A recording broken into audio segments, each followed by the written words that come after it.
বরিশালের বাকেরগঞ্জ উপজেলায় দিনের আলোতে সদর রোডে স্বর্ণের দোকানে ভয়াবহ ডাকাতি দেখতে থাকুন বন্ধুরা। কোথায় নিরাপত্তা বলে ছিলেন কোথায়? আমি এখানে ছিলাম বলে আমি 2টার দিকে আটকাইয়া বাসায় গেছি ভাত খাইতে। 4টার সময় আইছি, এই 4:15 বাজে, তখন এই অবস্থা। আমি ওই দুটো খুললে এই পাশে তালা নাই। সামনে থেকে সামনে দিয়ে তিনটা তালা।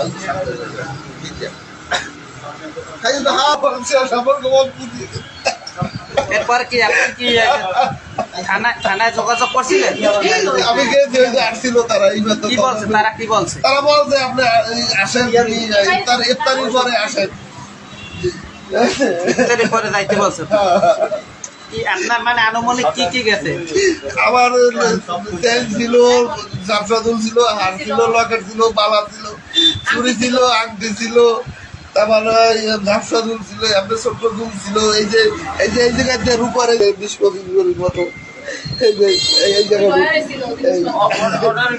আরো ছিল, তা হাতে পাইছে, ওইগুলো নিয়ে গেছে।